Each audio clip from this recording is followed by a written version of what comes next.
We ready? Let's roll. Shut the music. Shut the music. Shut the music. All right, cool.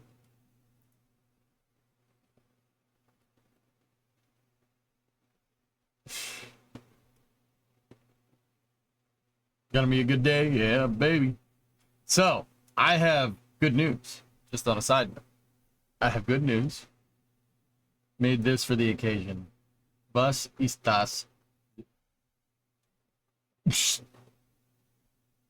Oh.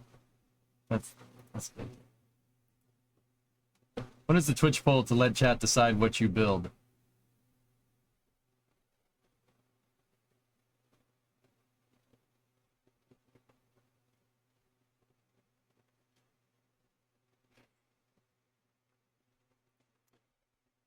No.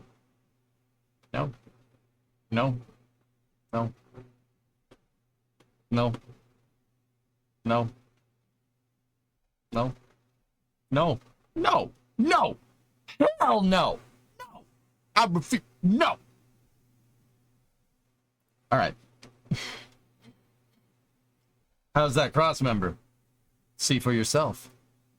Oh, ho, ho.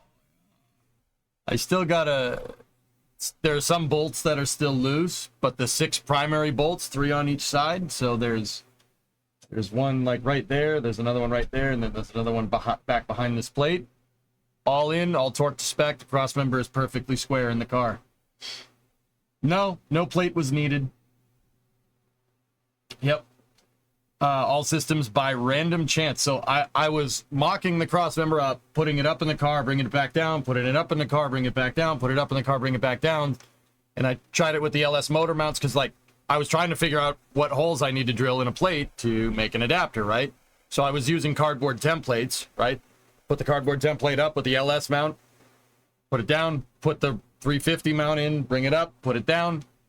And I made the template, and I noticed that 2 of the motor mount holes between the LS mounts and the small block Chevy mounts line up perfectly. The motor's in. It's bolted in. You could see the bolts up there. No binkiness was required, believe it or not. It just fit. Discovery, go at throttle up. Yeah, so here, let me move around real quick. So I know this is gonna be a little weird. So like right here, that's called the through bolt. Right there, that's the through bolt. There's 2 of them. There's one over there. And then there's the clamshell. You could just see it right here. And then there's another bolt that goes this way. That way, you could just see the bottom of one of them right there. And on the other side, over there. So, yeah, the motor mounts are in. The motor mounts are in with two bolts, which is fine. I asked around to a couple of people that know way more about Chevy than I do. 2 bolts. These are grade 8 bolts. They're torqued to 75 foot-pounds. They are not moving. They are not moving, especially with that tubular cross member. And I put new clamshells in. That's why the top of the motor mounts there, the receiver plate is a little bit rusty, and the plate below it is not. I should have probably painted them. Oh well, they're fine. It's Ernox Camaro. Yep. Loctited? Yeah. Everything that's tight right now has been Loctited and torqued to spec. So why are there 4 then? There are 4, Martin, because Chevy made one type of motor mount for about 30 years to mount a bunch of different engines on a bunch of different cars. Some need 4, some need 3, some need 2. Yep. In the Camaro from the factory, this Ernox car from the factory, on the factory cross member, it was 3. I could do 3. I would have to do some modification and weld a plate to... So, okay, here, hold up. Okay, so look. On this side, there are these things called motor mount flanges. They're right, see where that bolt is going through diagonally right there? There's another one that's on the other side that's going through over here on the symmetrical.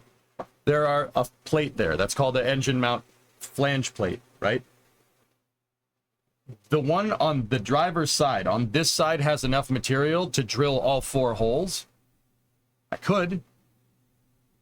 Kind of don't want to drill into that cross member, so I could. I mean, I could still do it. There's enough room to get a drill bit up through there.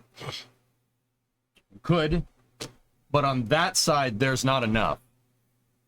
There's only enough to mount 2. That's because there are some reliefs up on that side. There are some reliefs for probably an LS component, if I had to guess. The relief is like, I'm using my mouse, but that's not going to do anything. The relief is over there. It's by that other bolt that's at 45 degrees. So see how that one, I'm pointing right at it? That one's at 45. There's another one that's at 45. On the passenger side, there's only enough for 2. Now, once again, I was a little bit sketched by that. I'm like, it fits with 2. I could extend the plate temporarily. We could extend it on the passenger side, but I called the uncle. The uncle is my uncle, the one that helped us take the bed off of Bluefus with the backhoe. Remember that stream where we were on the rocks?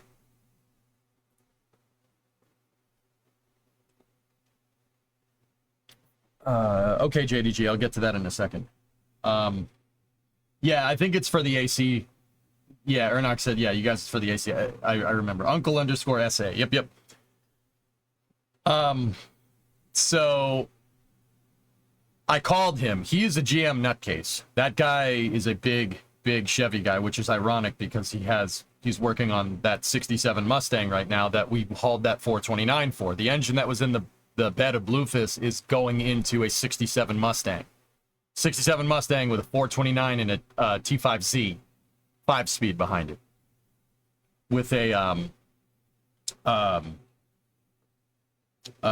Sure Grip 9-inch rear end. That car is pretty cool. Maybe we'll see if you got. Maybe we'll show that on stream someday.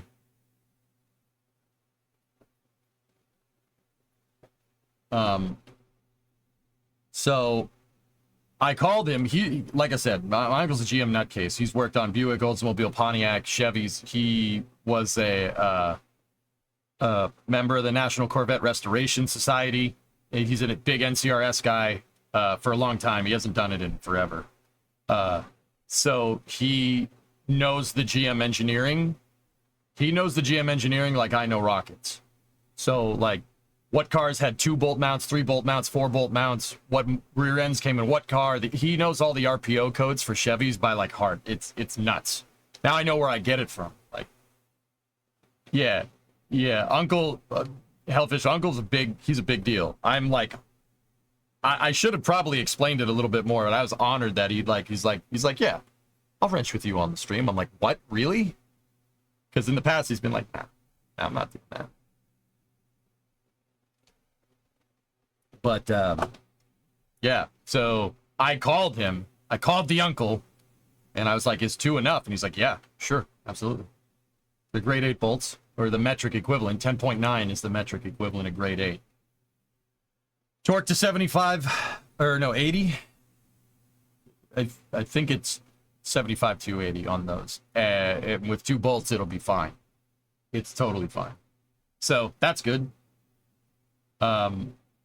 Uncle Space Administration, that's right. Yeah. There you go. So, once again, there it is. The cross member, there are 6 bolts there are 4 lights. There are 6 bolts. There's 3 on each side for the main cross member. I mocked it up with a floor jack. Put it in on, it has pilot dowels, so I lined it up on the pilot dowels, and then I made sure it was perfectly true by taking measurements against the frame rail. You could see the frame rail is right here. It's this white thing right there. I took measurements against the frame rail. That cross member is perfectly square. And then I torqued all the bolts in sequence. You probably didn't have to do that, but I did it anyway. You got an IROC, Grimaldi. That is not mine. It's a buddy of mine. It's a viewer, Ernock, von Ernock in Braun in chat. But yeah, it's on extended leave at my shop. We actually streamed towing that car across the entire country because Ernok's from San Diego. So we did it up here, we streamed it and made some money. Basically pushed the transport costs. We didn't pay anything for transport costs, which is pretty cool because we streamed it. So that Camaro is not an IROC. It is a RS. It's a 91 RS. The car is a factory throttle body injection 305 5-speed though. It's a 5-speed third gen, which 305 with a 5-speed is actually pretty rare. So let's be real. They made a lot of third gen Camaros from 82 to 92. They made millions of those things. Actually, hold on.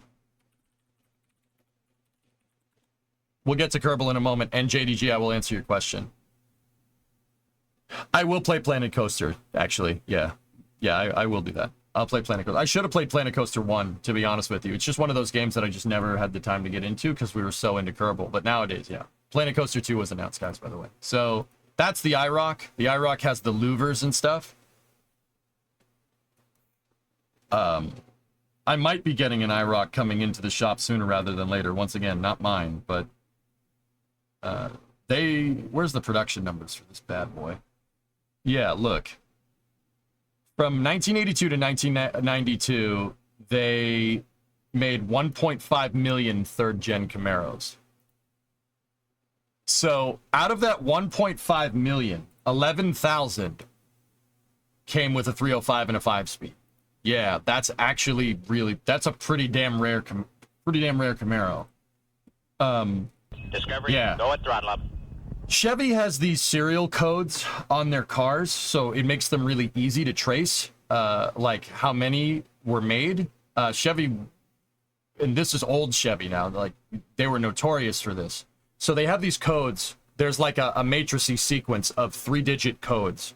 So there would be like A12 or Z28 or Z06 or Z71. Those are called RPO codes. And Chevy, this is math stuff now. This isn't really car stuff. This is how Chevy would make their cars when they're going down the line. They would have a sequence of numbers that's probably like, oh geez, I don't even know. It's a matrixy of 3-digit numbers. And those 3-digit numbers, when the car's going down the line, you could look at it and be like, oh, I'm installing bigger tires on this car. Or, oh, I'm putting a bigger engine in this because the code says put a bigger engine in it. So like some of these things, like Z28 is an RPO code for the Camaro. Z71 is an RPO code for the GMT 400 Silverado. There's Z06, which is another Corvette code. ZR1, which is the performance Corvette package.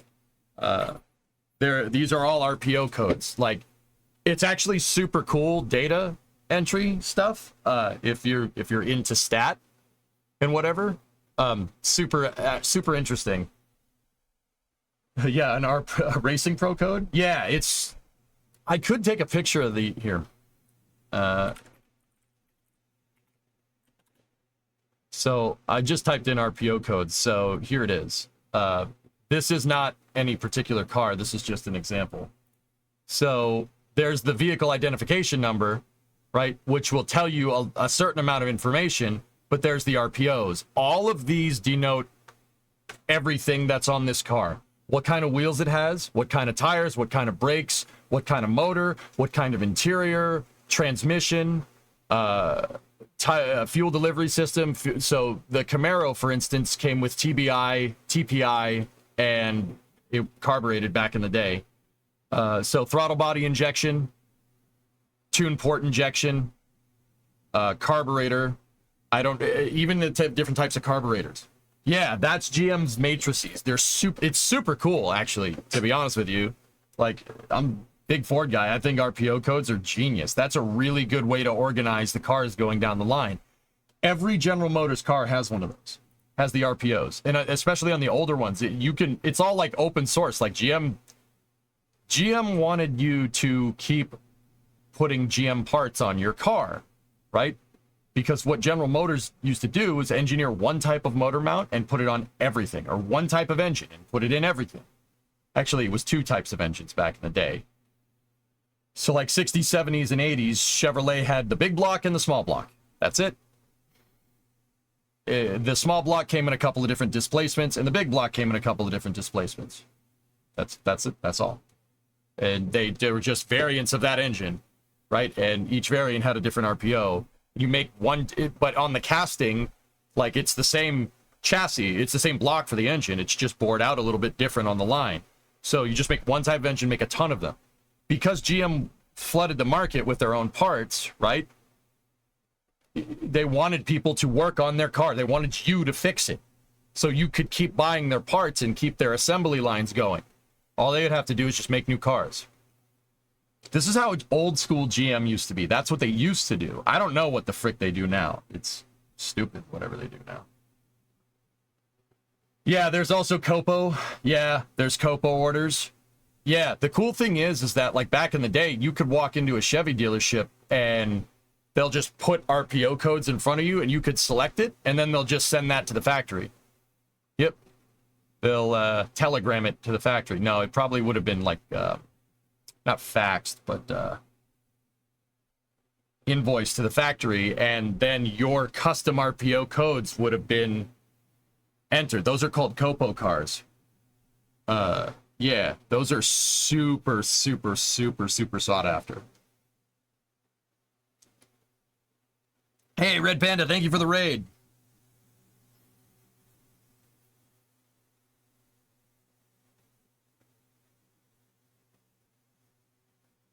Oh, JDG, I'll play Planet Coaster, dude. I played Roller Coaster Tycoon 1, 2, and 3 back in the day. And Roller Coaster Tycoon 2's 2 expansion, Corkscrew Follies and Loopy Landscapes. I beat those games. When I say beat them, I mean I beat every scenario in RCT 1, 2, and the 2 expansion packs. Oh, yeah, I played a lot of Roller Coaster Tycoon. Dude, I had a lot of time. I didn't have any friends growing up, okay? I had like 4 friends. I'm still friends with them. But I was a weirdo. I mean, I still am, but I was a weirdo in elementary school, middle school, and high school. I was just a weird dude. I only wanted to talk about video games all the time. I had a lot of time on my hands. How did you like the game from yesterday? Archene was okay. Those were RCT1's expansions. 2 and 3 had different expansion packs.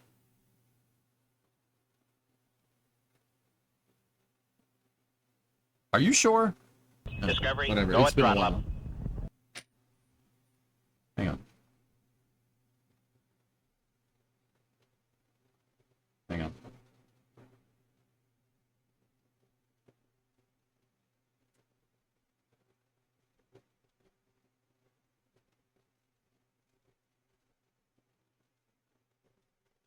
Hey, Halo, 37-month resub. I'd imagine a vector would be great for horizontal takeoff, horizontal landing. Oh, I got an idea, Nova Raptor, for that. Don't worry. Yeah, we'll get into the SSTO stuff in a moment.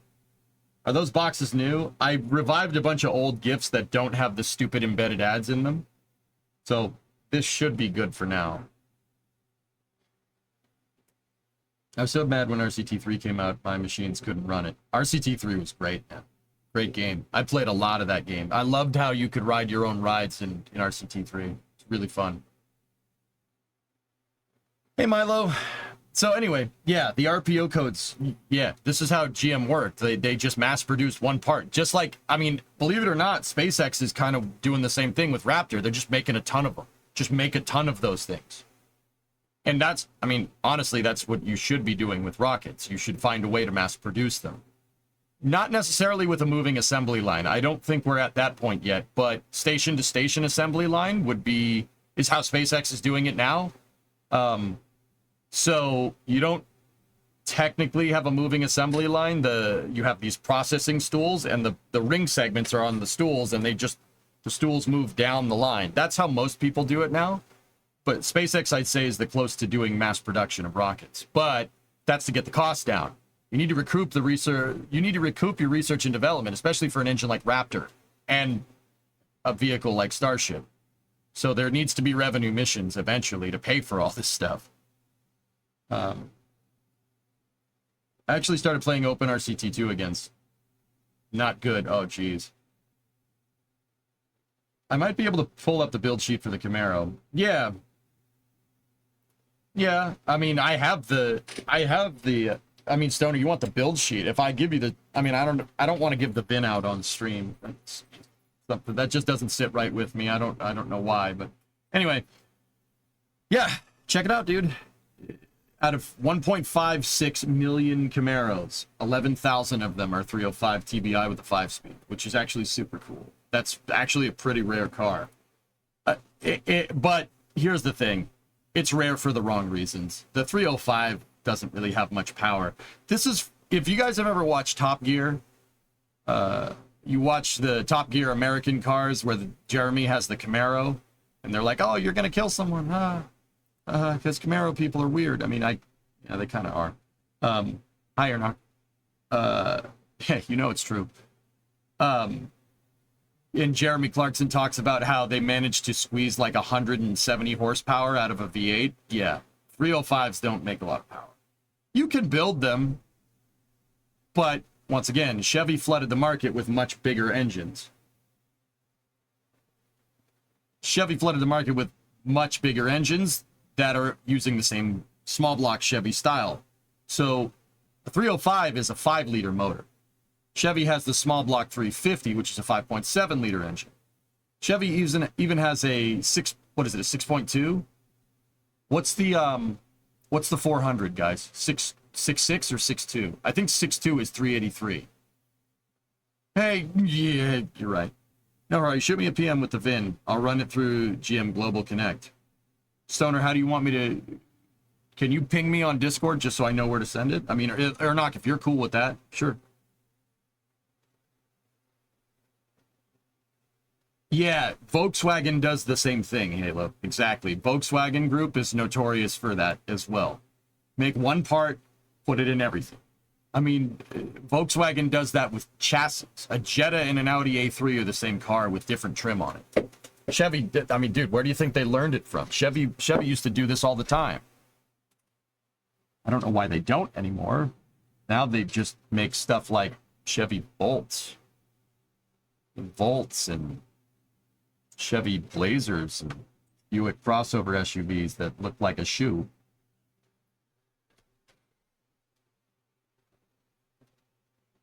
The irony is that Chevy learned that from Ford. Like, I don't care what anybody says. Chevy learned that from Ford. That's what Henry Ford did with the Model T. That's exactly what he did. He made one type of car. Keep making one type of car to pay it forward. Make one thing. Just make one car. And maybe make a tractor on the side. That's basically the car with tractor tires. The door lock actuator on my R8 is the same part on some Jettas. Yeah, Ford still does that to an extent to this day. Take the Ford Maverick. The Ford Maverick, the reason why the Ford Maverick is so cheap, like that crossover pickup truck thingamajig, that quarter ton that they have, the reason why it's so cheap is because it's an Escape. It's a Ford Escape with a pickup bed attached. They just took all the trim, all the parts off of a Ford Escape, engineered a new chassis for it that's heavily based off of it, or a new body, and just bolted all the Ford Escape parts to it. That's it. That's all it is.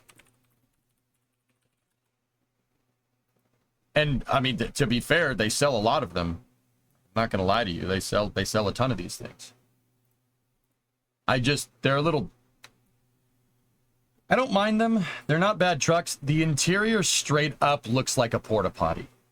Yeah. Old Mazda did that. Yeah, that's a good way to do things. I mean, they still do it to an extent nowadays, but you see it more with like infotainment. Like every Ford car has basically the same computer in it. It's just the computer has different flags in the software to tell it what kind of car it's in. Basically, when they're setting up the computer for the car, they type in a VIN and it hard codes the VIN to the computer, which is interesting. The exterior looks like a porta potty as well. Seriously, have you ever seen the interior of one of these things? I'm telling you, it looks like a porta potty.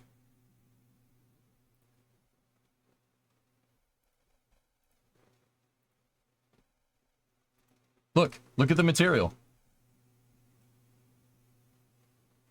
Dude, that is the same ABS plastic as a freaking porta potty, right down to the texture. Look at it. Look, it's a dude, that's porta potty plastic. Oh, it's recycled. Look at the seats. Look at the cloth interior. Dude. This looks, I mean, not that a porta potty seat has cloth on it, but look at it. The more you look, it's just like, yep, that's a porta potty. It looks like a cheap bus stop. But then again, that is what it is. Anyway, yeah, so, you know, quick car conversation. The crossmember is in. I'd poo in there. Yeah, me too, man.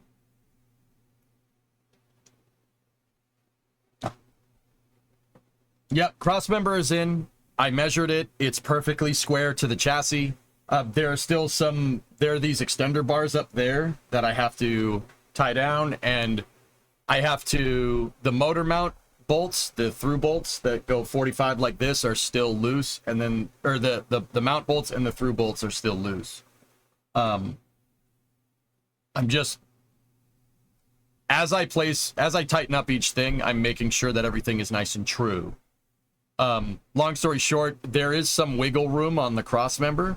You don't want the crossmember to be slightly crooked one way or the other to the car. It has to be perfectly straight, or else the suspension is not going to work right.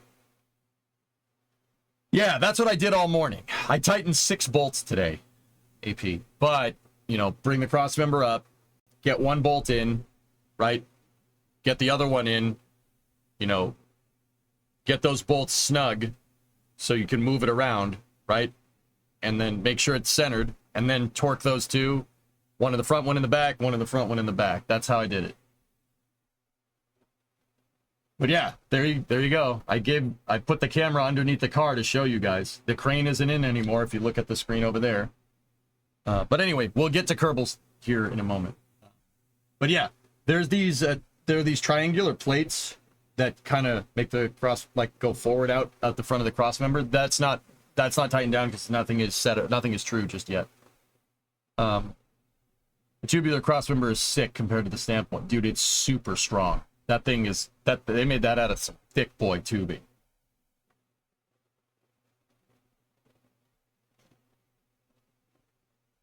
Hey, Tipsy. Discovery, 56-month resub. Thank you very much.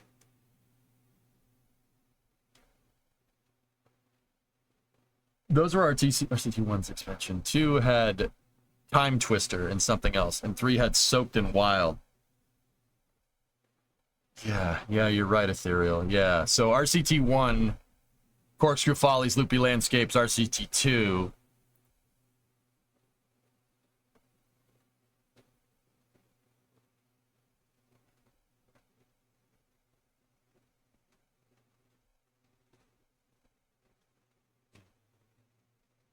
Okay, Stoner, so you have it? Hold on. That's DM.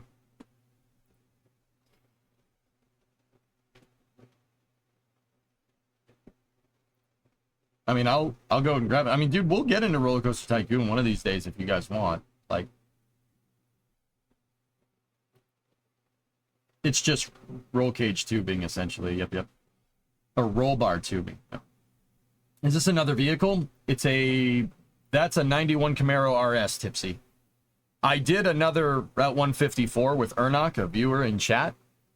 Ernok bought a 1987 F350 quad cab long box dually pickup truck, and we towed that Camaro across the entire country and streamed all of it. Actually, it was probably like double the distance of Route 154, because we went from San Diego to Titusville, Florida, to the Space Coast, and then up the eastern seaboard of the U.S. Yeah.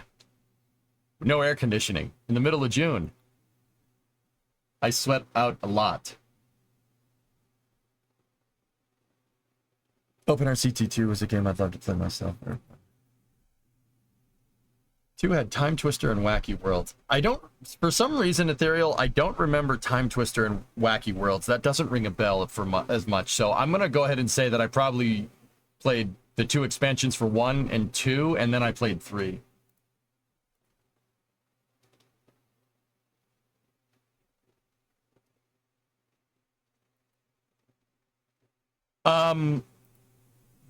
So Stoner, that is not the VIN for this car. You could pull that VIN and get the build sheet for it, but yeah. Anywhere I could send you screenshots. You know what, dude? Ernok, if you're cool with it, can I send Stoner's the VIN so we could put it in the database? So we could cross-check it against GM's database? Ernok, are you cool with that? I'll just go get it and...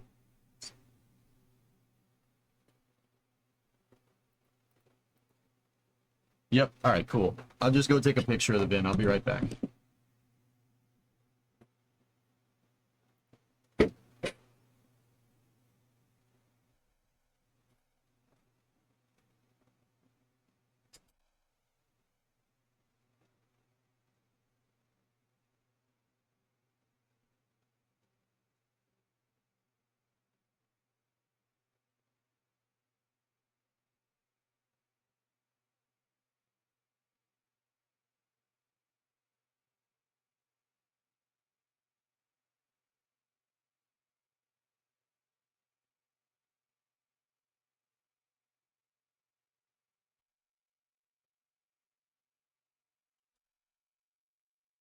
All right. Ah.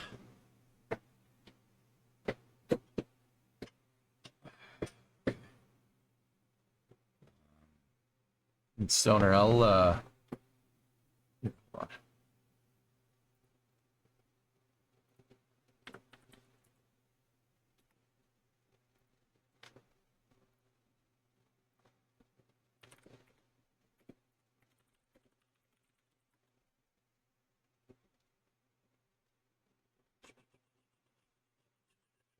Stoner, I shot you a DM on Discord.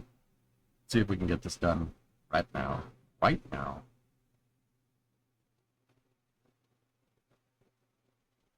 Thank you for doing this. I appreciate it.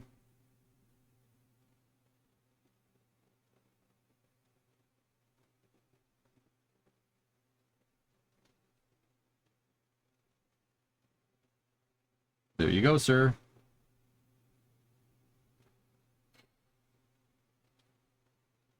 Okay. All right.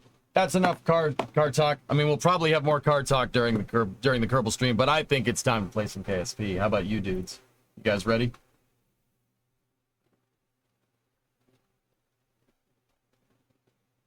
That is something you were interested in. Looking forward to it. Actually, JDG, yeah. I've probably talked about it before, dude, but I don't know if you've heard it. I'm very careful with cash, like, just personally. I'm fiscally very conservative. I'm very careful with my money on purpose. Workers is the one exception to that. I'm not very... I think that's just because workers is really, really difficult, but I'm very, very good with handling cash, especially mine, right? I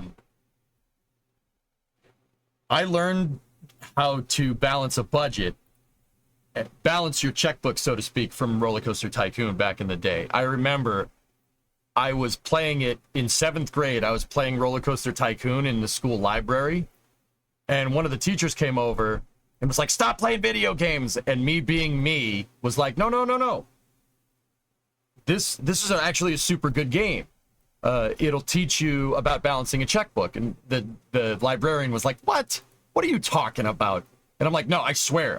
This isn't like, I'm not playing Doom. I'm playing Roller Coaster Tycoon." And I pulled up the expenses report in Roller Coaster Tycoon, and the librarian looked at it and went, "Huh." I'm like, "Yeah, you have to make an investment in your park, and you have to keep the people happy so you can keep generating revenue." I remember this, like, very distinctly. The librarian was very confused. She was like, why are you playing this? I'm like, "Because I think it's cool." And that kind of spiraled out of control, and I ended up doing a report for it in 7th grade for a home ec. Yeah, the librarian talked to the home ec teacher, and I did a book report in 7th grade on balancing budgets because of Roller Coaster Tycoon. Dude, hand the big man. Seriously, that's what happened. This is very jocular. It reeks of superosity. Oh, yes. Very good. Very good, Ringlet. Yes, it's very hench. Yeah. No, like, they were like, bull crap, you know how to freaking balance a checkbook from this game. Yeah, all right. Write a book report about it. I'm like, all right. Sure. Yeah. Yeah. So, yeah. RCT always has a huge place in my heart because, yeah, that taught me how to balance a checkbook because... Let's be real. School probably did as well, but I didn't pay attention. I was not paying attention at all. Stay in school.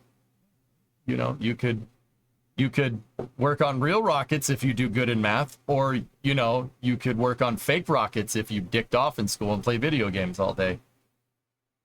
You gonna try Planet Coaster 2? That's actually what spurred this whole conversation, Victory. Yeah, probably. Yeah, the best type of educational game is the one that's insidious because you learn by accident. Kerbal is notorious for this. Narrator. School didn't teach it. No. I'm very, very... Joe, if you talked to 22-year-old me, I would have been like, school did not give me the tools that I needed to succeed. The reality is I was playing Counter-Strike, Halo, Star Wars Galaxies all throughout middle school and high school. World of Warcraft, albeit I'm not the biggest WoW player. It was mostly Counter-Strike. COD 2, Halo 2 on Xbox Live, wild, like absolutely crazy. I played Minecraft in the alpha when it came out. Yeah. The reality of the situation is that school probably taught this stuff, but I was not paying attention. Oh no, I was not paying attention. All I cared about was video games. But yeah, I guess that had there was a positive to that. Yeah.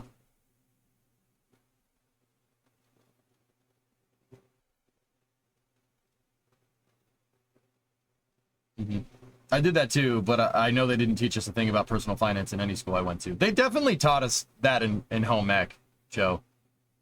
Which is why I ended up doing that book report. I wasn't paying attention though. I learned from Roller Coaster Tycoon, which is the best teacher for being fiscally responsible. Like that's way better than anything else because you fail if you run out of money. Like, and then that transferred later into SimCity 4 and also real life. Like I said, I'm very careful. I'm very careful with my cash. Very careful. Like, I have the same chair. I don't see the need to upgrade this chair. This chair still works. Why would I buy another one, right? My monitor setup, my camera setup. I didn't change the camera on this stream for 10 years. Because why would I? I only changed it when there was a need to change it. Because of doing the flame trench, I needed a nicer camera to jive better with their production software.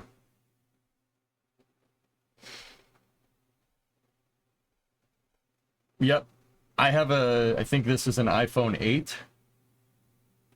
I got it in probably 2017. I don't see the need to upgrade. That phone works. Why would I buy a new one? I take care of it. It lasts. You take care of it, you do the updates. What's the problem here? You know? No battery change? No, I very much take care of the battery, KTR. That and Apple has software to reduce load cycles on the battery. Yeah. So, for instance, if it's at 100% in the middle of the night, it'll start trickle charging it. Yeah, Apple has actually pretty cool software when it comes to extending battery life. Sorry, I guess it's too old for the database. No problem, dude. You tried.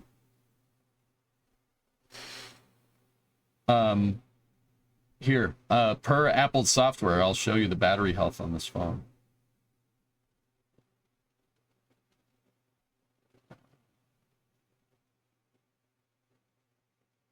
Battery health is at 80% on a phone from 2017. Or, well, 2016, 2017, somewhere around there. Yep.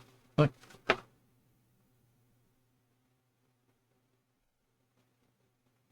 See, I take care of my stuff. I really take care of things. I don't like when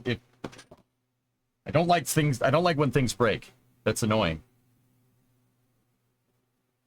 But yeah, that phone works. It does everything just fine. I don't need new features. I don't need. Well, let me put it to you like this. I'm sure the newest iPhone, which is like the 16 or the 17, or I don't even care. It doesn't matter. I'm sure that's a nicer phone. I'm sure it is. Does that thing have anything that I absolutely need? No, absolutely not. I can go on Twitch on this phone. I can go on Discord on this phone. I can make phone calls and text people. That's all I need.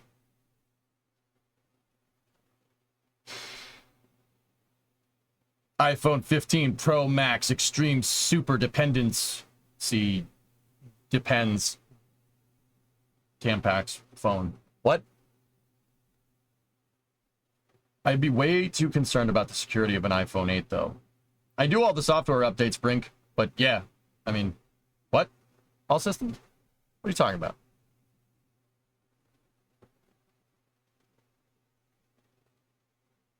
And you can make phone calls from your League of Legends machine. What in the holy shnikes is that? Alright, hold up. I really wish that wasn't that loud, but thank you for overdriving the sound. YouTube Shorts.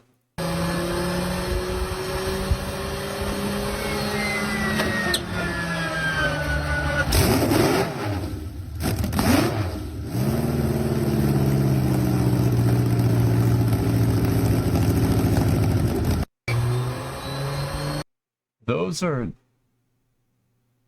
two twin V16s?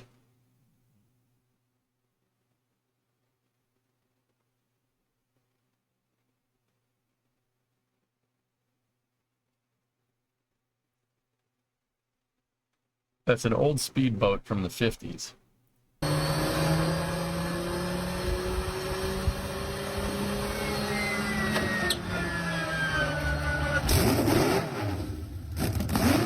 That's one motor. He only started the motor on the right. The starboard engine. That's okay. Yeah, that's that might be an airplane engine, but I don't recall any carbureted V16 airplane engine. But whatever. Anyway.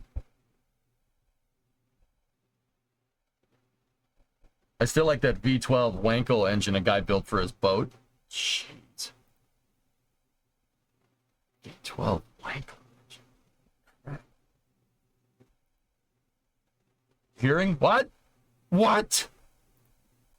Sorry, there's this picture of a Berlinetta that came up. I think that's my favorite third gen trim. It has a Iron Duke engine in it and makes no power, but I like the triple intake right there.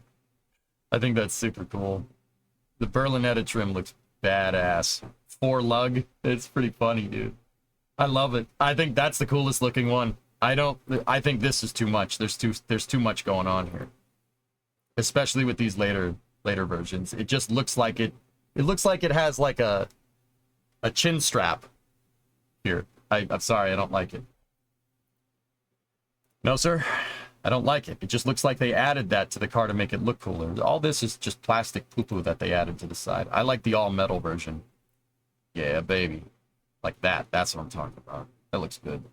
If I ever buy one, if I ever buy an F-body, and I probably will after working on this because they're cool cars, and I've always liked them, I'll probably do that. Probably put Berlinetta trim on it, and then... Well, let's just say I've been kind of hashing out some plans for a third gen build in the long-term future. After I finish everything that I have. Yeah. I have ideas. I have ideas. I'm not saying what it is. My ideas will get great fuel economy, though.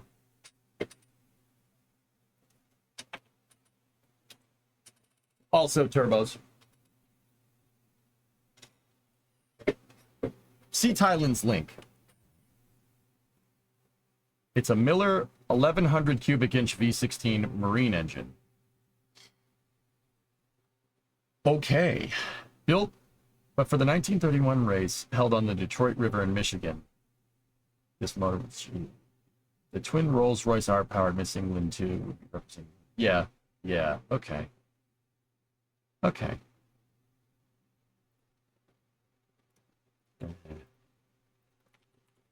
Before we start Kerbal, let's just real quick, just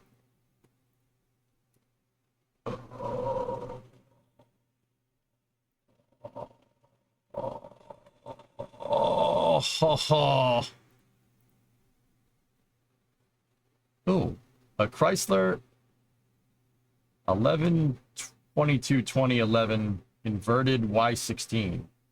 Cool. That, yeah, see, this is a boat motor, specially designed boat motor. Look at the mounts. That's look at the dude, twin mags. Oh, that's cool. Those are magnetos. It uses magnetos to make the spark instead of a distributor.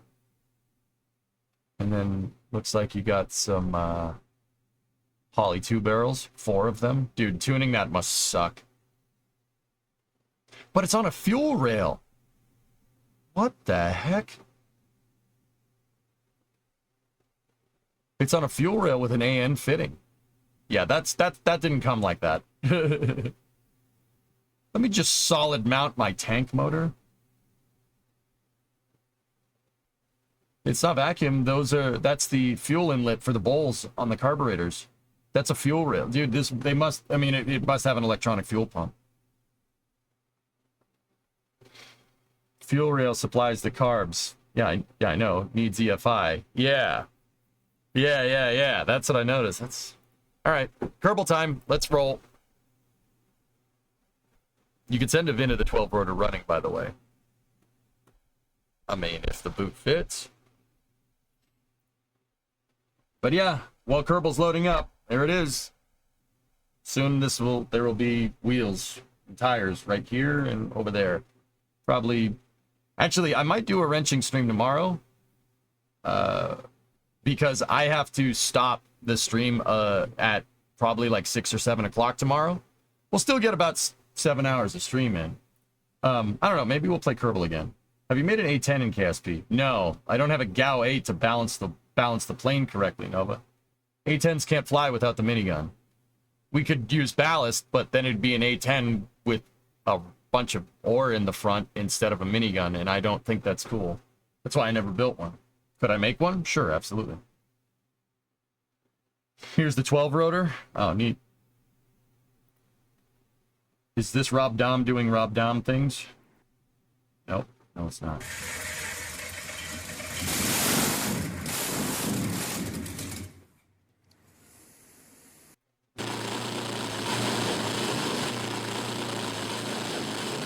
Okay. That's a noise. It could totally be a deep dive into suspension geometry. Hellfish, I was thinking we could use the old geometry for that. I could make a jig of the frame rail and then actually mount the suspension geometry to it. So we could, minus the coil spring so you could show articulation. I thought that would be kind of a cool idea. No stream on Friday, right? That's correct. Yeah, Dean, the reason why I'm stopping the stream early tomorrow is because Brimo's dad is flying in and we're going to Cletus and Cars. I may or may not have got my father-in-law addicted to ViceScript Garage.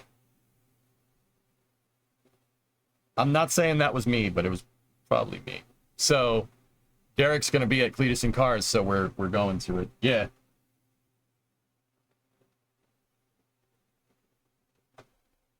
Well, I'll be dipped. Yeah. ViceScript's amazing, dude. You guys see how well that Imperial cleaned up? It's good stuff, man. Good stuff. You got to learn new turbs and everything. Yep.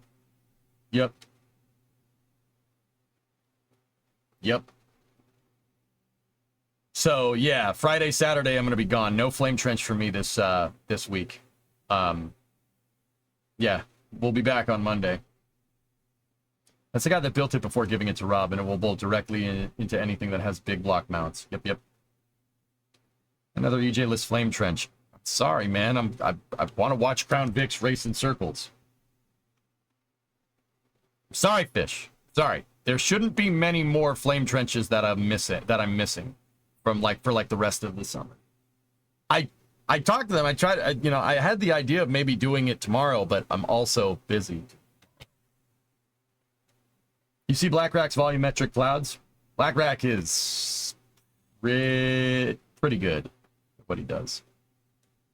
Going down to Florida? Probably not. There's a Cletus and Cars in New England, Shaw. It's at Stafford Speedway in Connecticut.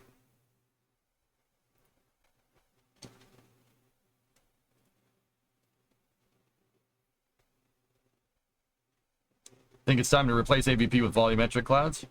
Maybe. Yeah, the New England 900. And burnout competition.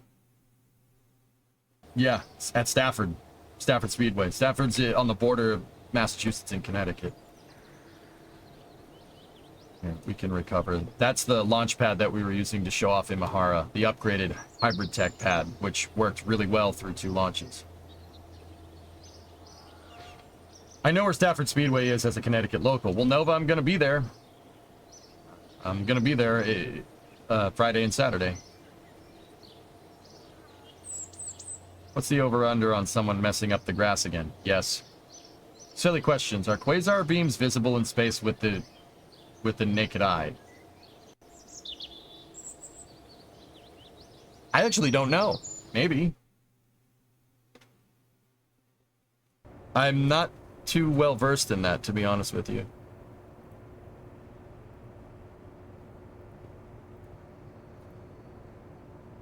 All right, let's load up the Robert Parker because we can, and I will get into what we're trying to do today.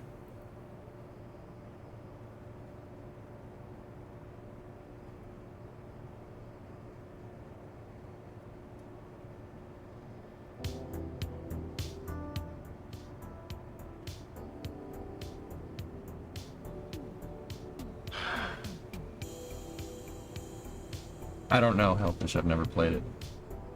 All right, so it's Wednesday. We're gonna do kind of a pseudo Wings Wednesday here. What we're going to do is build a horizontal takeoff, horizontal landing SSTO. Basically, something that takes off like an aircraft and then flies like just all the way up into space and then comes back down. I have made stuff like this in the past. We have our Enterprise SSTO, which uses Rapier engines to shoot off into space. I don't think I have it loaded in here. It's basically Skylon, if you look that up. But here's the thing. We worked on making a horizontal takeoff, horizontal landing engine back in the, actually about a year ago at this time. We called it the Star Raker project. It is based off of a real life proposal that ultimately didn't come to fruition. So Star Raker, I don't know if you could tell, Star Raker is huge. In order to get this thing to work, just like its real life counterpart, you needed a lot of propulsion. Oh, This is space. I'm in space.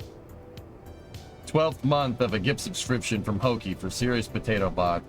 Colonel, I'm trying to sneak around, but I'm dummy thick, and the clap from my butt cheeks keeps alerting the guards. Stay in school, kids. So here's the thing.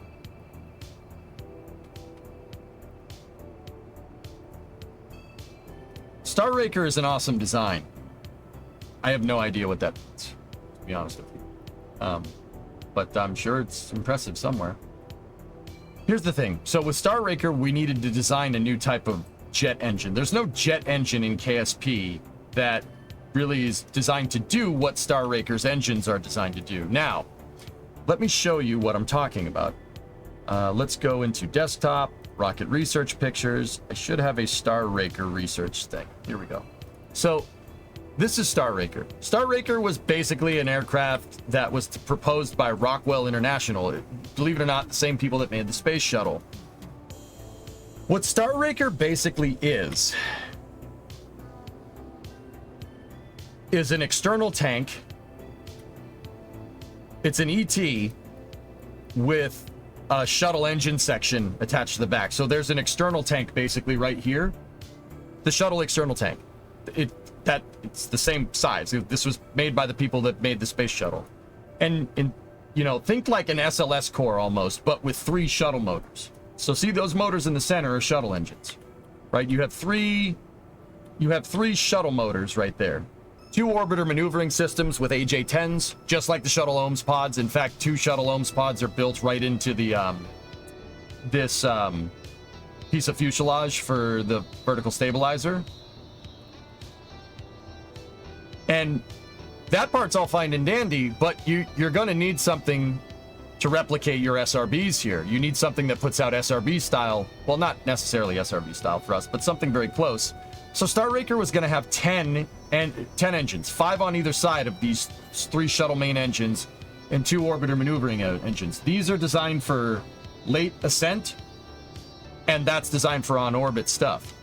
Star Raker was supposed to come apart up in space like that, and it would have had a cargo bay in here in the center fuselage that basically was about the size of a C5.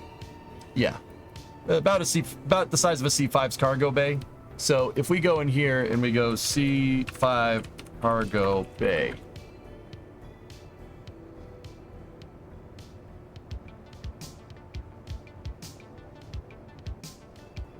Seeing if we can get a good picture. This picture will work. So the payload bay was basically supposed to be about the same as the C5. The C5 can hold 2 Abrams tanks in it, by the way, if it's 2. Just in case anybody was wondering. 2 Abrams in space, I'm down. It had a payload capacity. I forget what their proposed payload capacity was, Fish, but anyway. The idea is that this thing takes off like an airplane using its 10 jet engines. And then, you know, when the jet engines eventually flame out, you switch to the shuttle engines and they provide the rest of your ascent, right? Here's the thing. These jet engines on here are not regular jet engines. And this is why Kerbal, I needed to make something very specific in KSP to replicate what those engines are trying to do so we can make Star Raker do what it needs to do. If we go over to this PDF right here,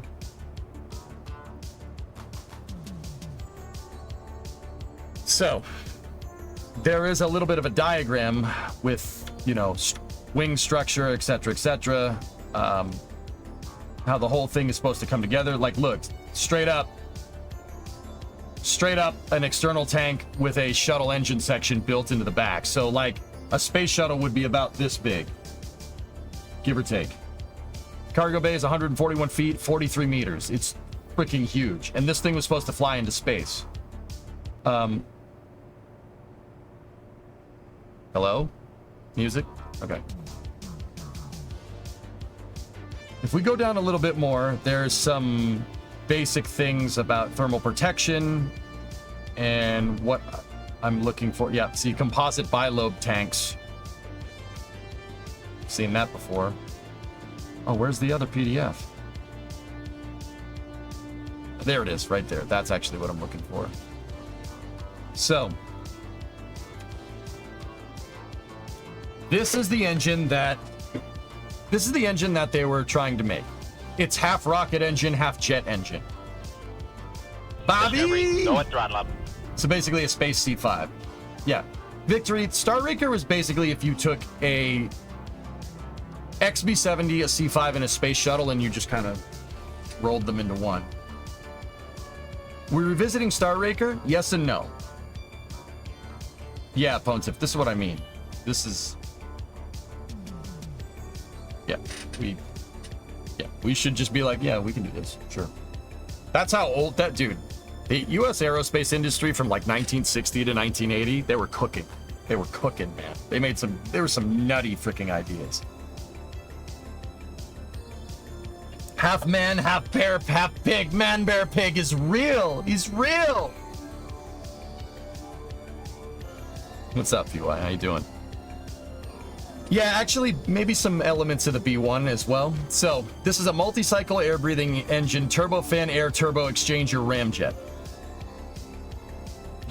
You can't just add more things to make it sound cooler, but believe it or not, that's what they did. So this coupled with a very specific type of intake would have been how this thing works. So what you basically have here is a CJ805. All right, so what's a CJ805?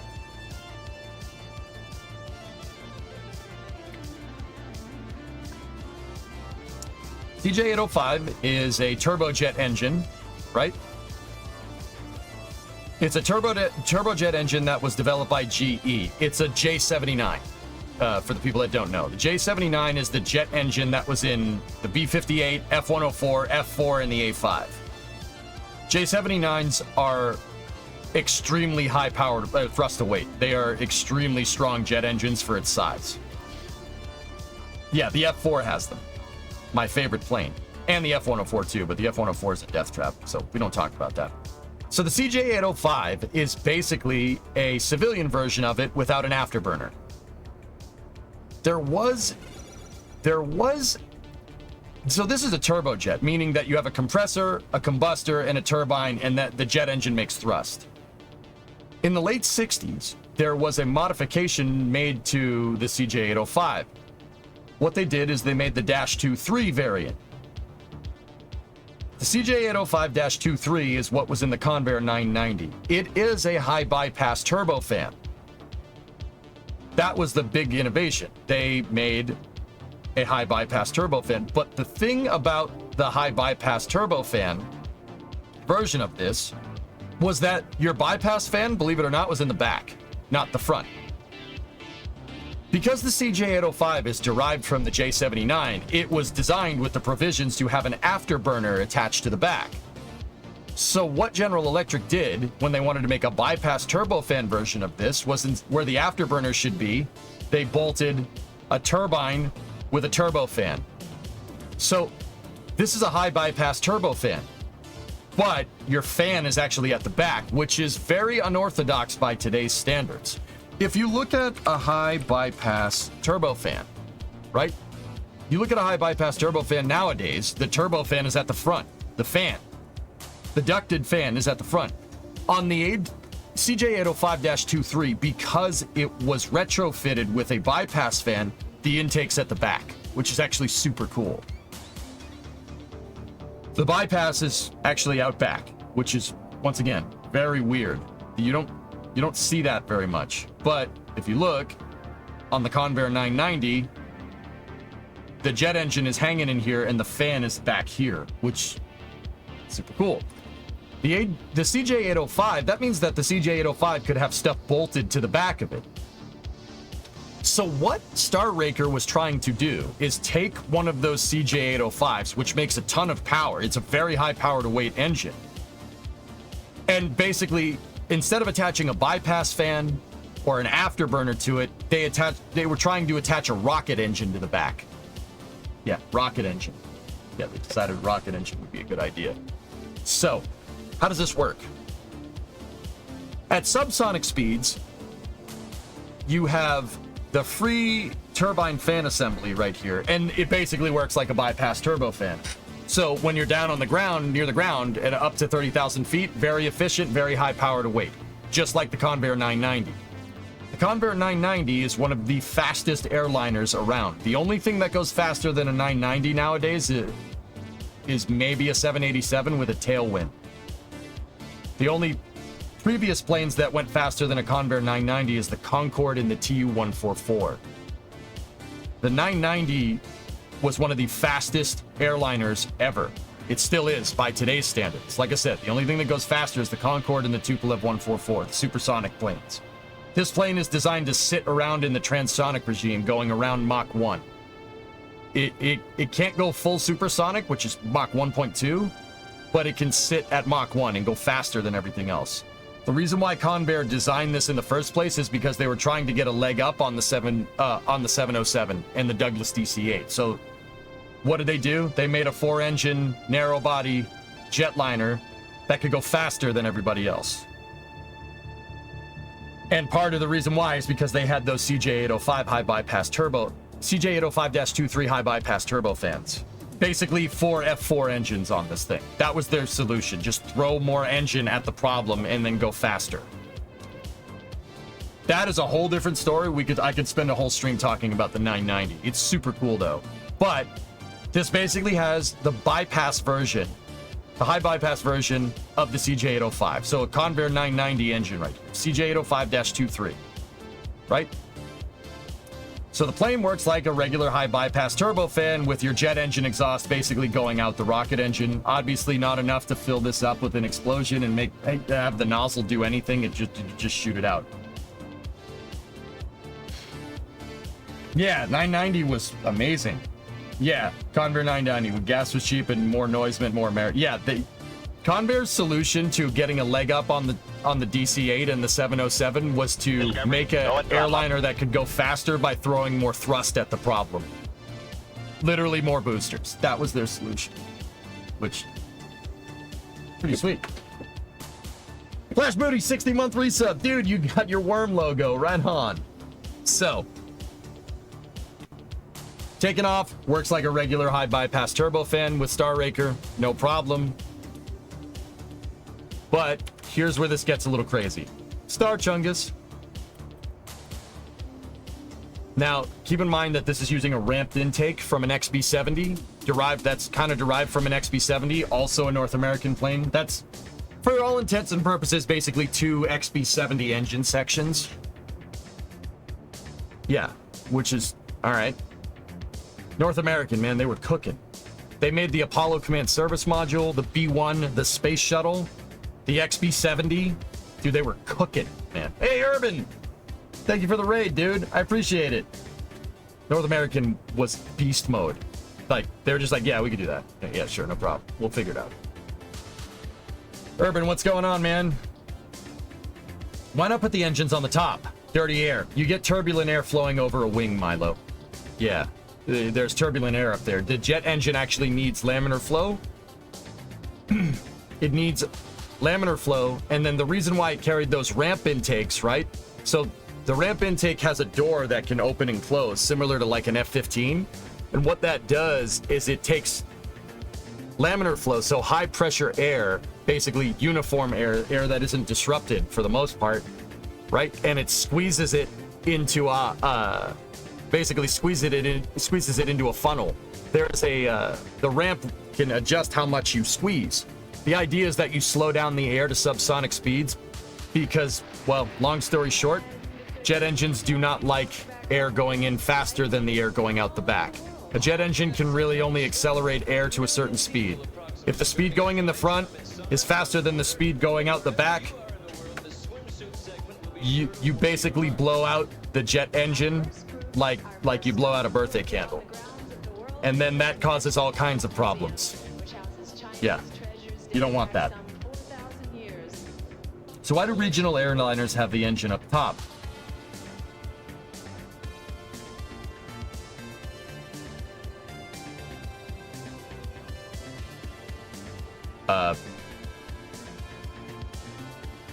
You're talking like a Q400?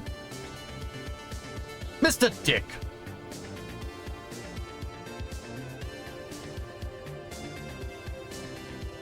Oh, CRJs and ERJs. Okay. So let's take a CRJ 800.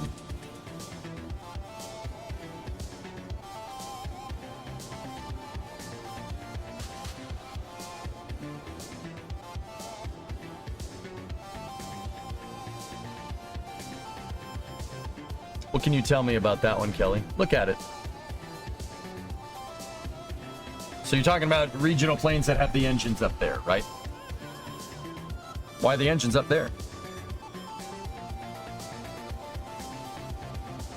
Wouldn't that type of engine interfere with the wings? Well, the answer is no. No, it won't. You know why? Because it's not directly behind it. With a design like Star Raker, I assumed, and forgive me for assuming, that this engine that, you know, oh, why aren't the engines on top? That you'd want this ramp intake design on the top. The ramp intake wouldn't work on the top of the wing. You have something like the Coanda effect going on that would make the jet engine very unhappy. it needs to be out in clean air. It doesn't really matter where it is. It just needs to be in clean air. With this, the wing is low mounted and the engine is high mounted. And with this particular design, you know, you don't have like engines attached to wings and stuff. So it's a little bit simpler to make. Like this, it's actually a very balanced and very stable design. These planes are not, I'm not gonna say they're easy to fly, but they're pretty easy. But if you look, the other thing is that the angle of incidence on the wing, if you look, the fuselage is kind of like this, right? The fuselage kind of curves a little bit. It's not perfectly straight. It kind of does that. It's the incidence on the wings. The wings are actually angled a little bit to make sure they don't, this isn't the only reason. The wings are angled in a way to not channel air into the engine. Yeah. Fun fact, Kelly, like it really doesn't matter where your engines are as long as your center of lift and center of mass are kind of balanced. It really doesn't matter. You could put your engines anywhere. Heck, you want to hear something really weird? You could put your wing anywhere. As long as your center of lift is balanced. Check this out. That's NASA's AD-1. That plane flies perfectly. Physics doesn't care if one part of the wing is forward and the other one is back. This still has the center of lift in the same spot. Weird, right? Oblique wings. Yeah. As long as your engines are in a spot where they're channeling what's called laminar flow, you're fine. It'll work. You just don't want to mount them like super close to the top of a wing, like directly behind a wing, because then you're gonna have big problems.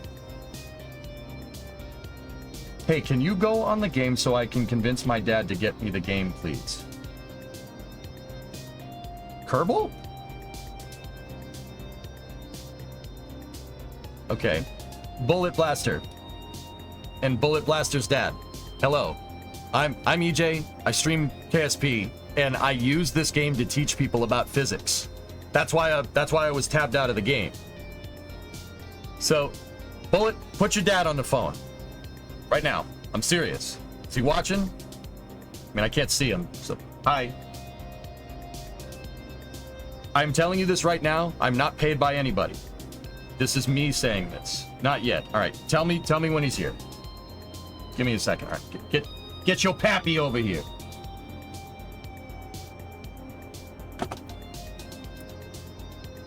Here. Okay. All right. Hear me out. I'm not paid by anybody to say this. I've made a living off using this game as a teaching tool here on Twitch for about 10 years. Kerbal is a game where you design and build airplanes. You can build airplanes, you can build rockets, you can build whatever. So like, you have an editor and you go into the editor and you can make whatever you want. What I like to do with this game is build crazy concepts from past like DoD projects and stuff, but you can build whatever. Like, here, let me show you. Now, here, like, look, here you go. This one you might recognize. The cool thing about this game is that Kerbal will teach you actually how stuff flies. It's not a full aerodynamic simulator. It would be thousands of dollars if it was, but it's good enough to get the point across. This will teach you the basics of orbital mechanics and rocket engineering and how rocket engineering works. The game will do that. So if you're interested in buying this for your kid, for little Bullet over there, Mr. Bullet, if you're interested, this is a very, very good STEM game to teach the basics of rocket science. Now, on the flip side of that, Bullet, this is for you now. On the flip side of that, this game is very difficult. It's really hard to play. You're not going to make this in a week. This took me years to figure this out. To make something like that. It's very difficult.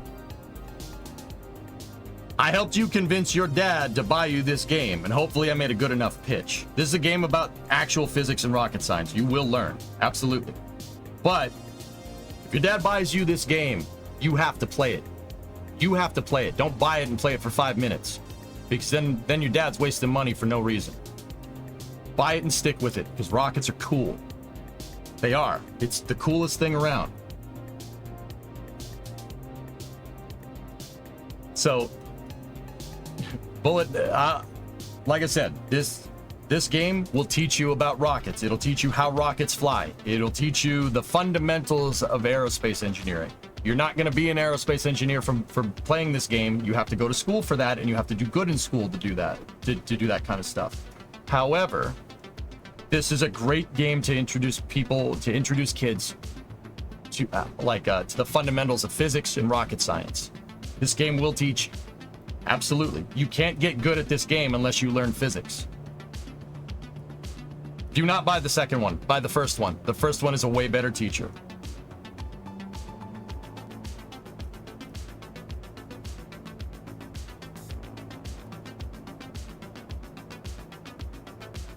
Buy KSP 1. Don't buy KSP 2. KSP 2 is a dead game. Don't do that. Hey, Jeff, that's exactly what my dad thinks. That I'll play it for 5 minutes, but I definitely will play. A Bullet, I've made this sales pitch a bajillion times, and once again, I am not paid by anyone. This is me talking. I'm not endorsed by the developers of Kerbal or anything like that. I'm not making any... I don't get a kickback or anything for selling the game. This game, I do this because teaching people about physics and science and engineering is super important. You could parry what you do here. Eventually, if you like it enough, you could parry it to actually work on rockets. But here's the thing, Bullet. I helped you. Here's what I need from you. I need you to not play this game for 15 minutes. I need you to stick with it. If I help convince your dad play this game, see, that's what I told you. Yep. Oh, you're gonna play it for 15 minutes. You better not play this game for 15 minutes. Seriously, take a stab at it. Go look at tutorials. Come ask me questions. I have 15,000 hours in this game. This is a hard game to play, dude. And it's very easy to get deterred. But if you stick with it, it will not steer you wrong. Made a good and convincing point. And Mr. Bullet Blaster, if you're out there still watching this, hey, better this than Fortnite. You're not going to learn anything from that game. This game will teach you about physics and rocket science. It will.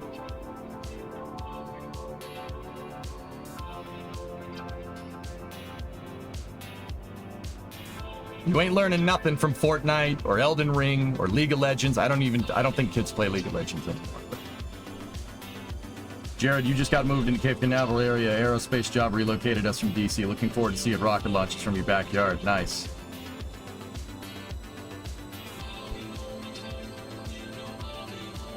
So, Bullet, if your dad buys you this game, buy KSP 1, but if he buys this game, you have to hold up your end of the bargain, all right? You have to play this. Don't play this game for a week. Don't play it for 15 minutes. Stick with it. That's the conditional deal here, okay? You will? All right, good. I expect a screenshot from you in a week of showing me what you've done in KSP. If not, I'm gonna be a little disappointed. And there's no strings attached here, I suppose. But I'll remember that. You shouldn't do stuff like that. You shouldn't say I'm gonna do this and then don't. That's not cool. People do not like that when you get older and you get out in the real world. People don't like it when you don't keep your word.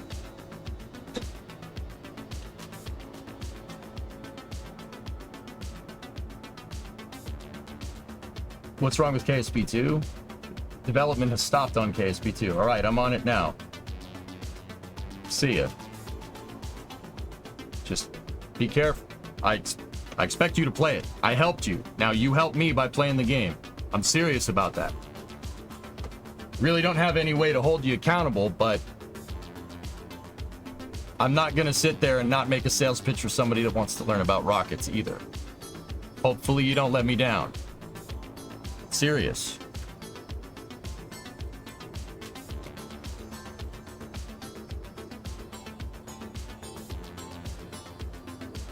Anyway. What is a horizontal takeoff, horizontal landing, single stage to orbit vehicle? Just heard. Yes, Tigris.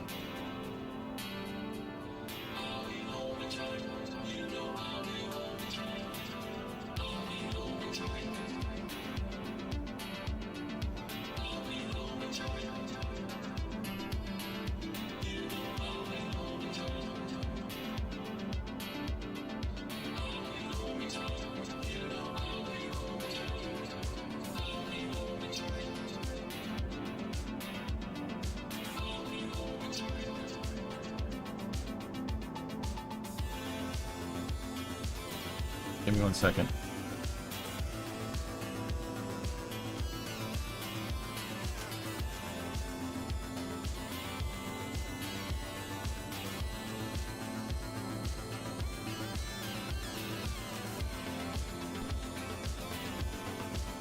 Are you going to tune into the NASA teleconference at 1400? Maybe. Say that one more time. Horizontal takeoff, horizontal landing, single stage to orbit. Basically an airplane that flies all the way up into space.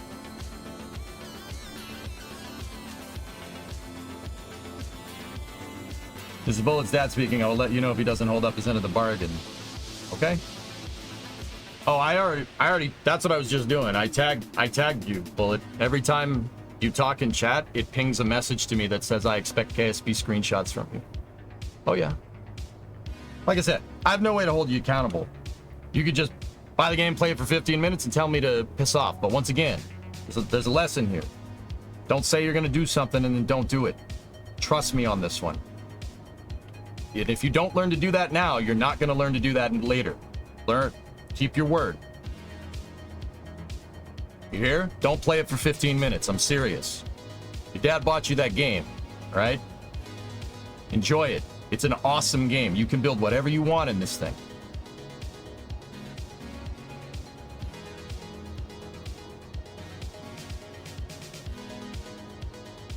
Robert, and I bought Satisfactory on the Steam sale. Now I need to find the time. Yep.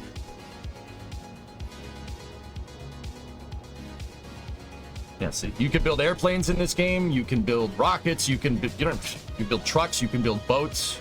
Build whatever, and then you can fly them around in space. You get a sub to Bullet. There you go. Space. Heck, I made trucks to help me move stuff around when I need to move parts around.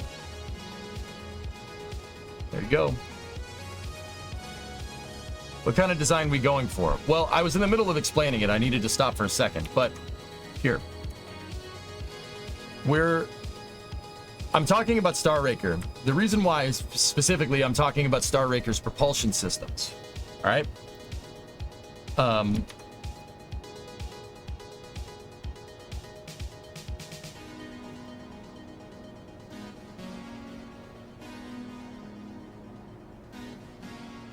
Oh, I already have it up. It's over here. So, Ellisers. The Eagle has landed.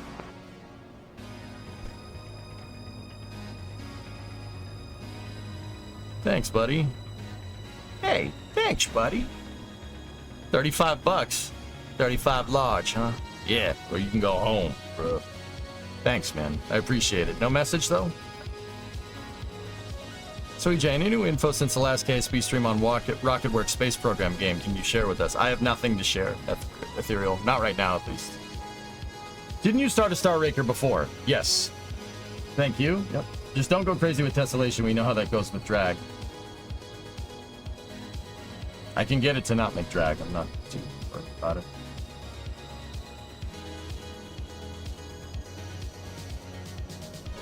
You know you can get a real one of those trucks. Yeah, but the one I built in Kerbal was free.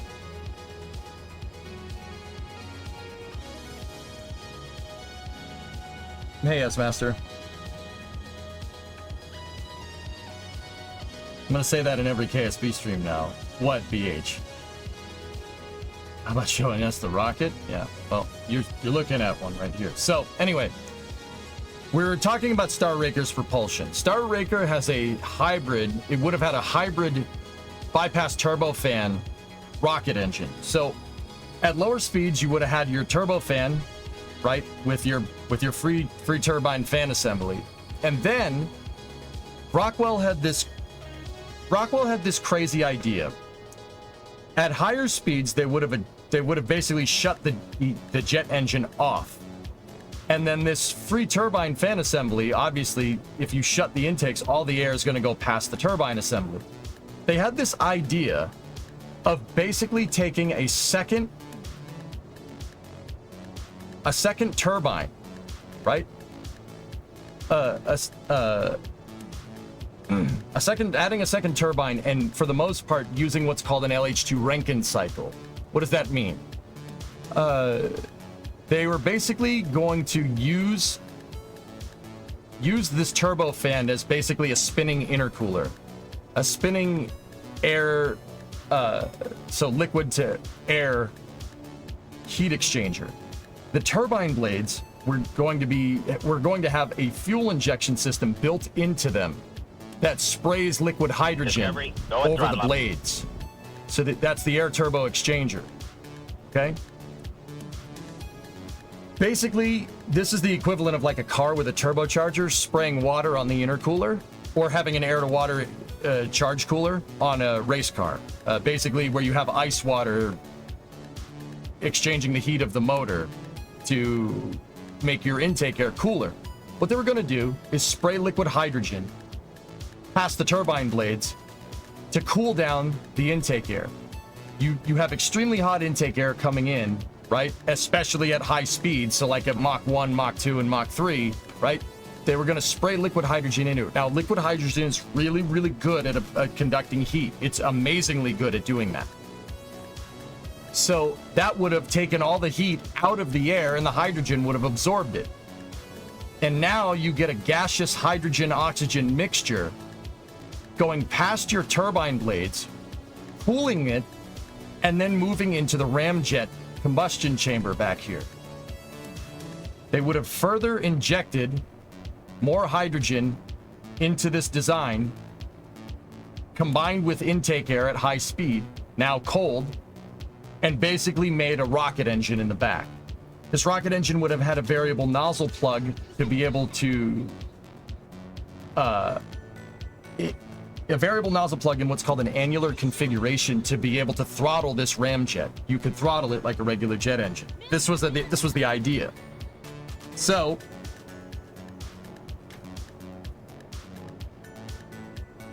what's that link?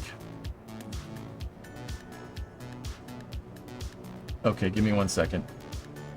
I'll check that link in a moment. Arga Blue with a 55-month resub. Thank you. So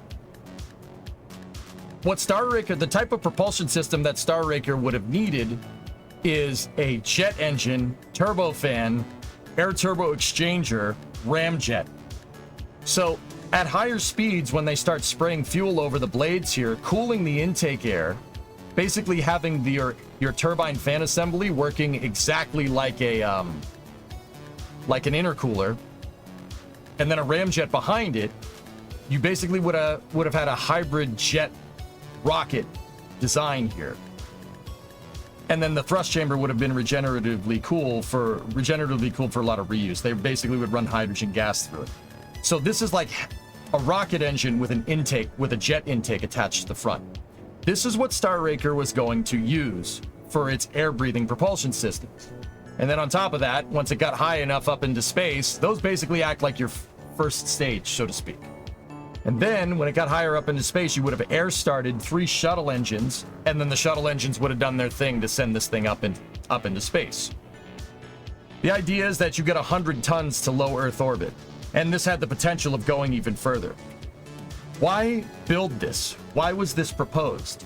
This was proposed to build gigantic solar arrays up in space, and then having the energy microwave transmitted back down to the ground. This was done as a response to the 1973 oil crisis, the energy crisis from the 70s. Rockwell proposed doing this to build gigantic solar panel arrays up in space. These things basically would have taken off like an airplane, flown right up into space, deployed all the equipment to build a solar panel. And when I say solar panel arrays, I'm talking like 5-6 mile wide solar arrays out in geosynchronous. This had the Delta V, or at least the planned Delta V, to be able to go higher than low Earth orbit. It could have gone out to geo, which is just absurd for what it is. But once again, now Star Raker is amazing. It's really good. Why am I telling you all this? Well, we tried to build it in KSP a little while back. Tried. I would call it, how do you transfer the energy from those panels? Microwaves, Bartizel. Yeah. Solar panel microwave transmitter. It then basically could have beamed power back down to the surface. Star Raker was built as the avenue to build these gigantic solar arrays so the US would never be dependent on anybody else's energy. Solar power is a lot better up in space.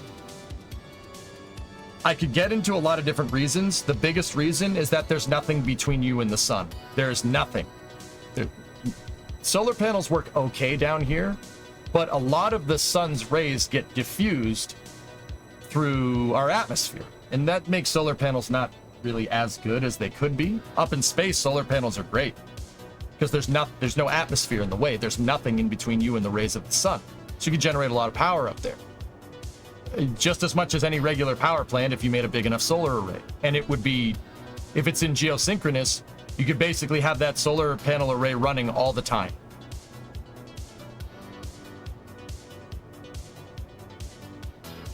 That's the short answer. So, yeah, it's actually not a bad idea, but they ended up never doing it because fuel prices went a little bit lax in the late 70s and they already had the space shuttle, so they said, nah, we don't need to do this. But that's what they cooked up. So we tried to build it in KSP.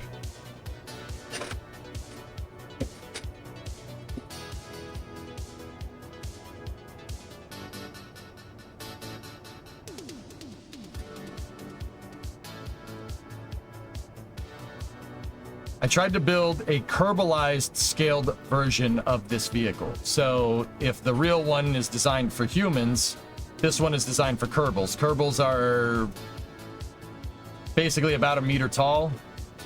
So about 2/3 scale, I guess, if you want to look at it like that.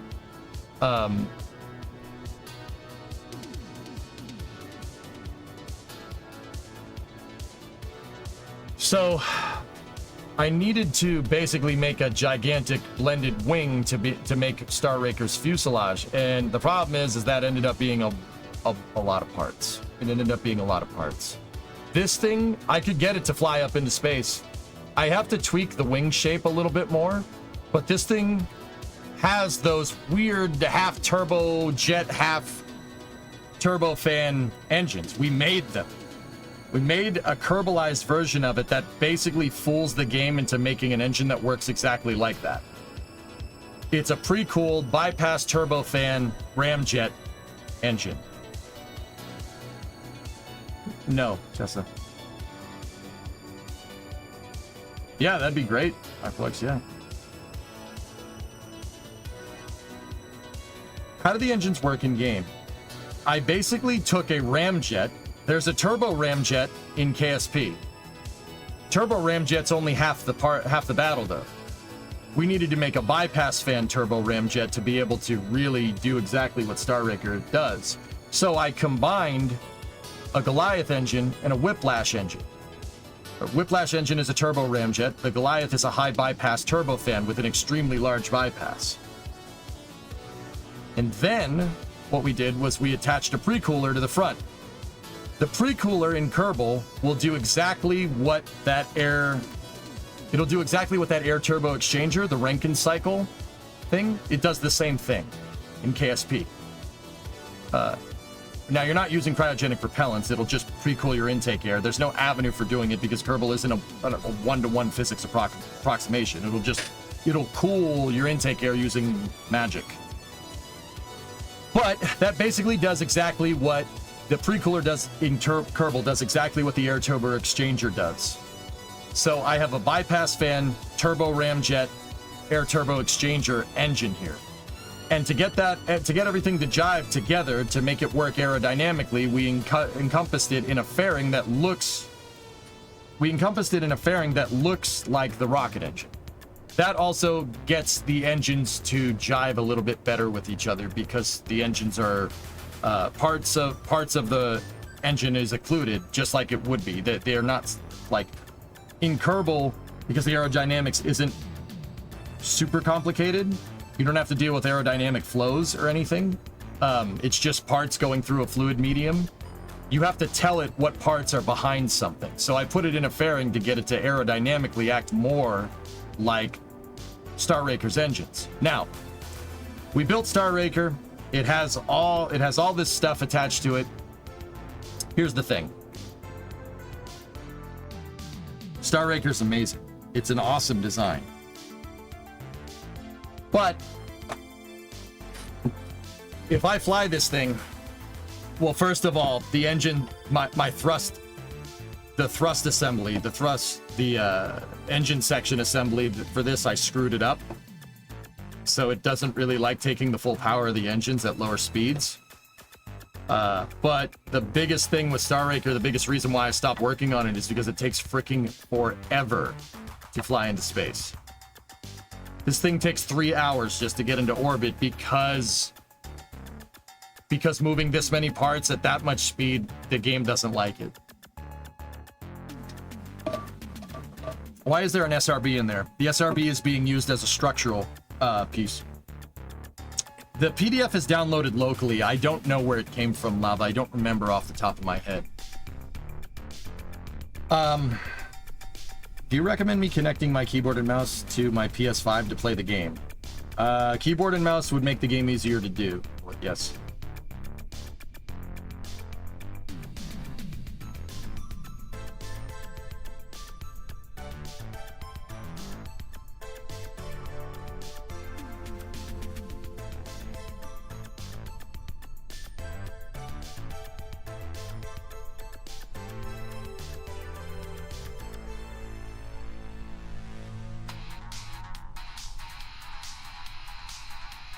Now, the joystick is... My joystick isn't protected. Oh. Let me just show you. Headphone users, sometimes activating a bunch of engines all at once overdrives the sound, so this might get loud. Okie dokie.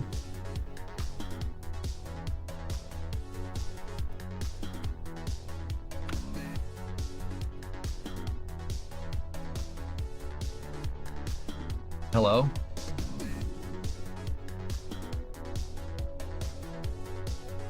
You might want to get down. Something is very wrong. The game is frozen. That usually happens when something in Kerbal starts to break. Yeah, so explosions are coming. Yeah, this is why we stopped working on it. It's an awesome design. It's just KSP 1 can't do it. I mean, KSP can't do it. There is no.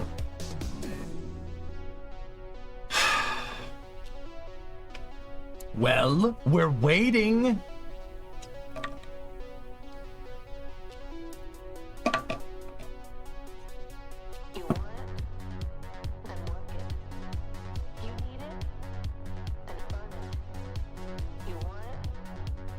Okay, I'm done with this.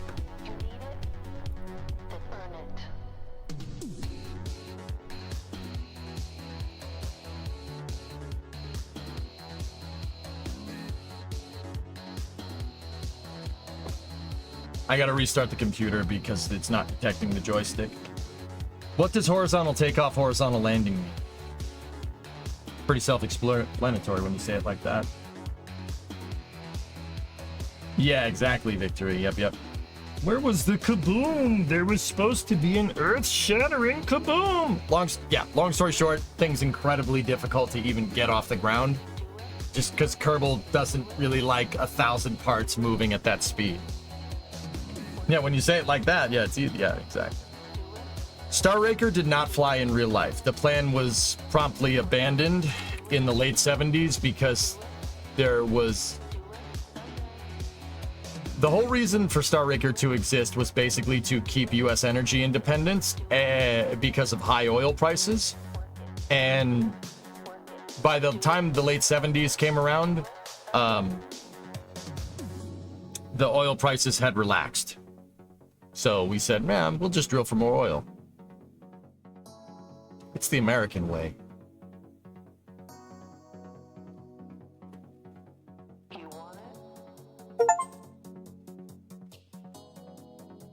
What the frick do you want? Oh.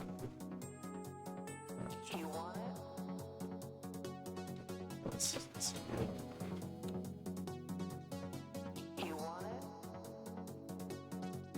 Anyway, let me reload KSP.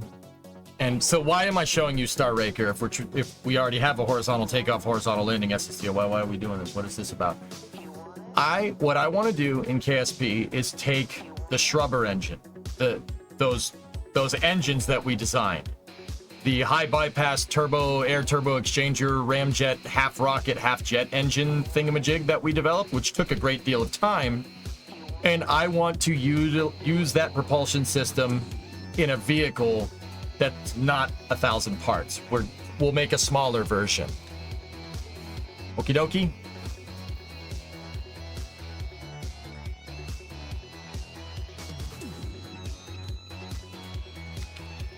Now, there was a tweet in the meantime, and there's a tweet from SpaceX in the meantime. What we got here?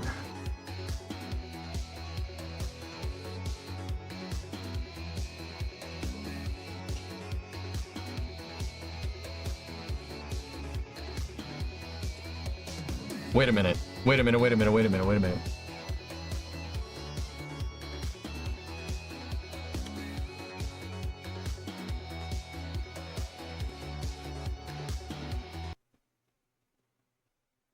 One thing to keep in mind is with any new vehicle development, it can be pretty complex, good, Chief. and sometimes it can take a bit longer than what you expect.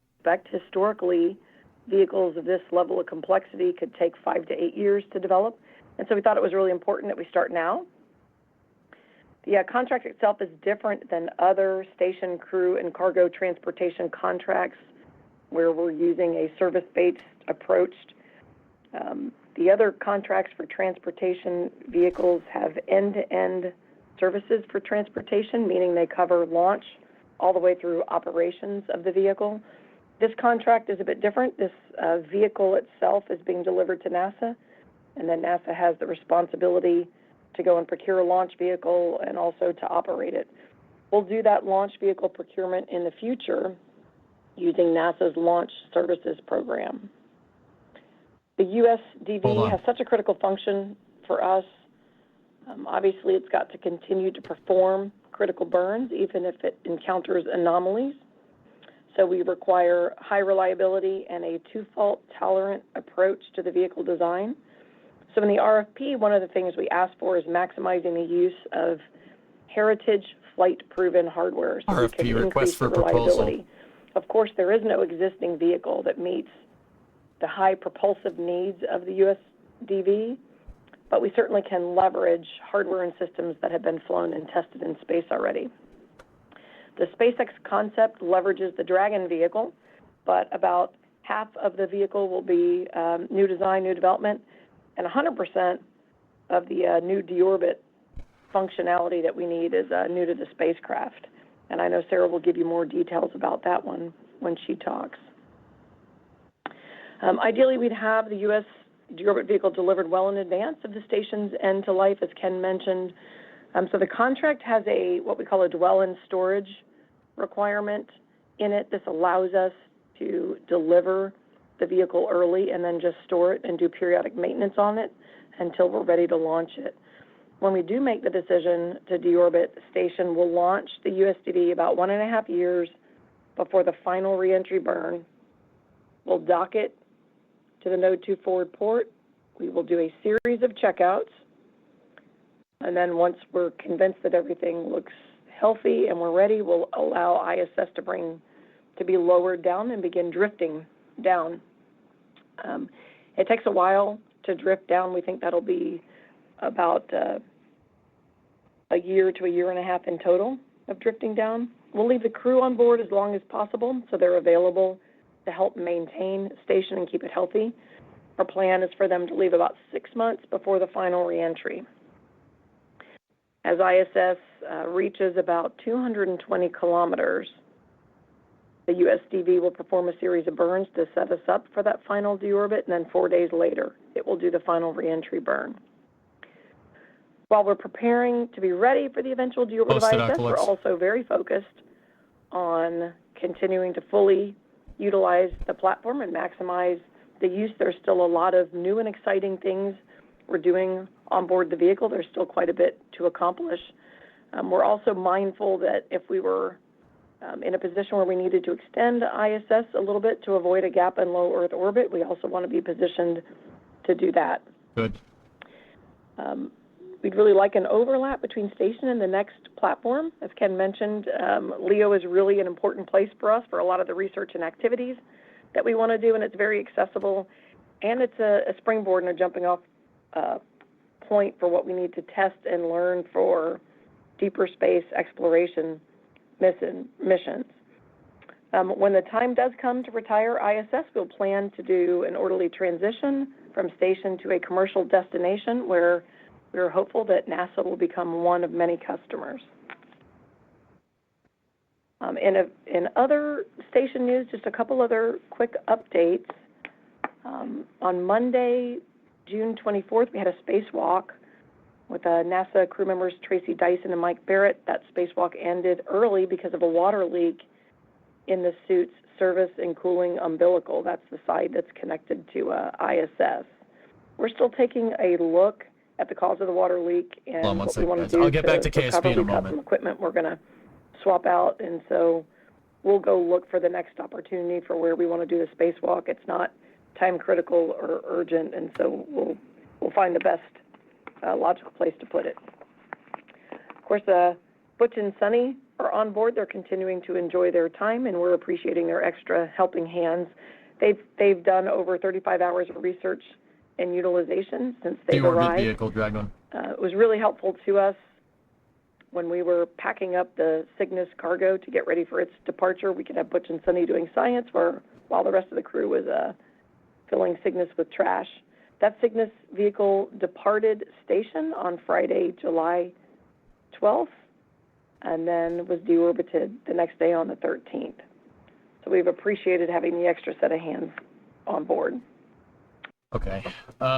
So this is a press conference that NASA is having right now regarding an ISS deorbit vehicle. Now, SpaceX got the contract for an ISS deorbit vehicle, and they just announced what it's going to look like. That's what this presser is. I usually don't talk over press conferences, but I kind of jumped into this one without really realizing what was going on. That is a Dragon with a service module attached to the back, like a proper service module with the service propulsion system attached to it, which is interesting. The ISS is quite large. It's a very high mass structure, and it's going to need a lot of thrust to deorbit that thing. What are they launching that on? Probably a Falcon 9. Probably Falcon 9 with a drone ship landing, if I had to guess. That is a uncrewed Dragon, no Super Dracos, so this is going to be similar to a commercial resupply Dragon. If I had to guess, SpaceX is using it to test their service module. Because I see something like this. You don't design something like this, guys, and I'm probably talking over them in the press conference, but you don't design something like this without using it for potentially other things in the future. Let's just leave it at that. Let's see if they say something about it. I'm gonna go back to the presser. We'll get to Kerbal in a second. I know, take it a second, but this is kind of important space news. Platform for humans living and working in space. Ready to take that critical step. We are honored and humbled to be a part of it. We believe we bring a legacy of developing and testing and operating Dragon for over 17 years that will help us partner really closely together on that step as well. So the concept of operations for the deorbit vehicle is incredibly complex, as Dana described. It